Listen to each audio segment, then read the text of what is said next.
Welcome to week 3 of Explore the Bible. Today we continue going through the book of John, Gospel of John. What a great book. I hope you're enjoying it as much as I am. Looking forward to the passage today. Before we look at John chapter 2, be sure and subscribe to the channel. If you haven't done that already, please do that.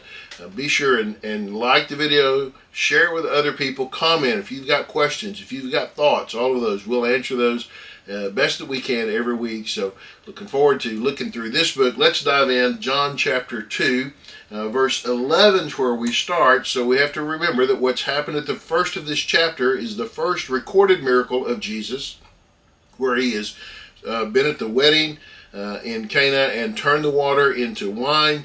And so we're kind of picking up at the end of that story and then heading into the next story, which is where he's still in Jerusalem. So Jesus did this, that is the first of his signs in Cana of Galilee. He revealed his glory, and his disciples believed in him. After this, he went down to Capernaum together with his mother, his brothers, and his disciples, and they stayed there only a few days. Okay, so a couple of things that I want to point out to you in this gospel that I think are going to help you as you study through this, okay? John is heading to a place, as the other writers are too, and sometimes it's maybe more clear in John. He's more forthright with this place that he's headed to. He says at the end of the book, I've written these things that you might believe on Jesus, right? So he's writing for a point, which means that he's going to be telling some things, and he'll just tell you right out why he's telling you, or he'll be saying some things that maybe are pointing to something in the future, and then he's just going to tell you what he's pointing to, okay? He's trying to be very clear. It's one of the reasons that when a person first comes to Christ, especially if that person doesn't have a lot of Bible background, but even if they do, we suggest that you read the Gospel of John. Reading the Gospel of John makes such a clear presentation of who Jesus is, why Jesus came, what Jesus did, and how we should respond. It's a great gospel to read. That's why I enjoy studying it, okay? So here, this is the first of his signs, and he's revealing his glory. Now, remember, we go back in chapter 1 where he says that, and the Word became flesh, and we beheld his glory. We're here in chapter 2, he's saying, now here's part of it. Here's part of how we see the glory of Jesus in this miracle that he does, and his disciples believed in him, which is not a final statement on the disciples, we know. Okay, it's not that they had a perfect belief, and so maybe it's really a good picture for us to see that there is a measure of our belief when you first come to Christ that is much different than the measure of your belief after you've been a believer for 5 years, 10 years, 50 years. It should be different, shouldn't it? Your trust, your maturity in him, your willingness to follow him, your understanding of what it means to follow him, your encouragement towards others should be different the 5th week, the 50th week, the 50th year than it is the first week, right? So we see that. Okay, so then we get kind of a little travel. They go to Capernaum, his mother, his brothers, and his disciples, and they stayed there only a few days. And the Jewish Passover was near, and so Jesus went up to Jerusalem. So they go up to Jerusalem for Passover. Now, we don't often consider this, but Jesus is in ministry for 3 Passovers. And we normally, when we think of Jesus in the Passover, we're thinking of Easter, the last week of his life, right? That's normally what we're thinking of. But he was in ministry for 3 years, so he ministered through 3 Passovers. Okay, here is this first Passover in his ministry. He goes up to Jerusalem. In the temple, he found people selling oxen, sheep, and doves, and he also found the money changers sitting there. So, what would happen is there would be people that would come into Jerusalem for Passover. They might travel a long way. They weren't able to bring their offering with them in the sense of their blood offering with them, and so they would exchange money. They would purchase an animal, an ox, a sheep, a dove. They would purchase something for their offering, right? They would also have to exchange their Roman coins for the temple coinage. So there were money changers there that were helping do that. Now, I think, I want to believe anyway, that this started out in a way that it was that many things start out. They were trying to help. There had been the great diaspora. The Jews had been all over the place, right, because of captivity and enslavement and other things. They'd lived all over. And so when people would come back into Jerusalem, they wanted to help them. But like most things do that start out with good intentions, over time they devolve and they become crooked, and people they knew, well, they've got to pay top dollar, because what else are they going to do? How else are they going to give an offering unless they pay top dollar here? And so what they charged for and what they gave you for what you paid wasn't necessarily the best of the way it was supposed to be, right? And the exchange rate in the temple wasn't the same. It's kind of like if you've ever traveled overseas and you change your money out at the airport, it's probably better to not do that. Change it at the bank before you get on the plane, right? You're going to get a better rate. If you wait till you get to the airport, you're probably not going to get a good rate, because they know they got you, right? So that's what's going on. So Jesus sees what's happening. After making a whip out of cords, he drove everyone out of the temple with their sheep and oxen. He also poured out the money changers' coins, overturned the tables. Sounds familiar, doesn't it? When this happens again later, things haven't changed, right? He told those who were selling doves, "Get these things out of here. Stop turning my Father's house into a marketplace." There is this sense that this has been going on a while. Jesus has been coming to the temple every year for Passover. He came as a child, right? He came, and finally now in his ministry, as his ministry begins, he doesn't wait till the very end. He's doing this now. He's flipping tables over and all of this. Stop doing this. You've turned my Father's house into the marketplace. It's like a store.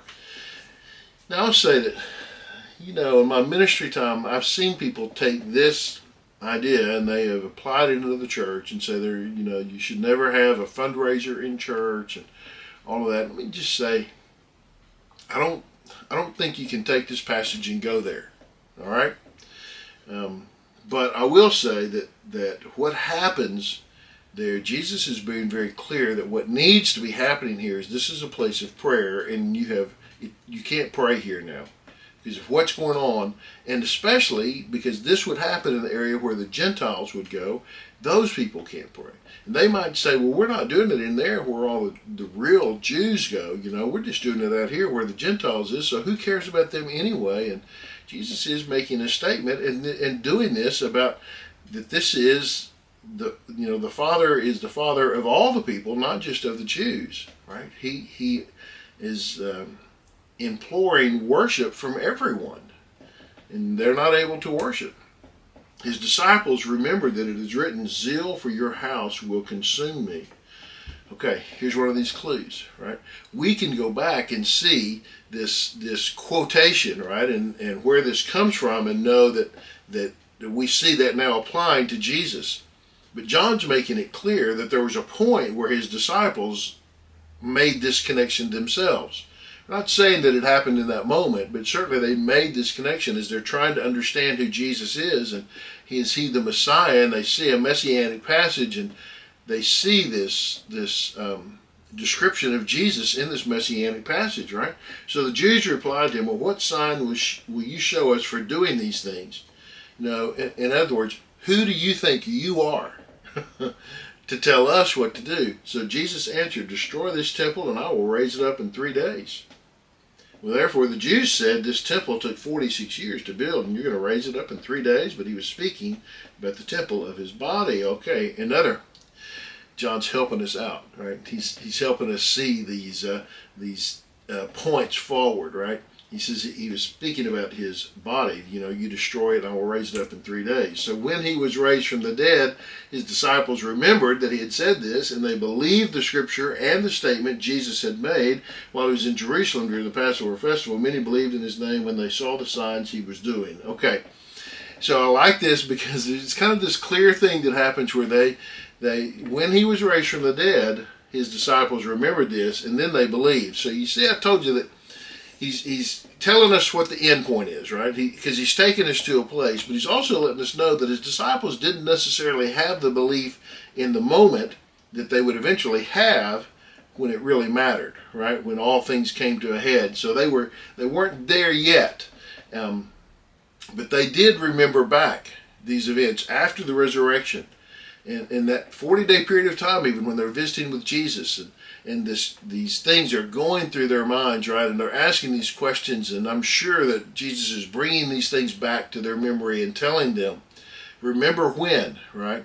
And they remembered that, and they said, he said that, and now this has happened. He said right here, destroy it, and I will raise it up in 3 days. And then he did raise up in 3 days. And so they believed the scripture and the statement Jesus had made. They may not have believed this statement from John chapter 2 until after he was raised. But then they believed. There's a part of this that I just want you to catch real quick of. It's okay to not believe right now if you'll keep it in mind and let God show you the truth of it.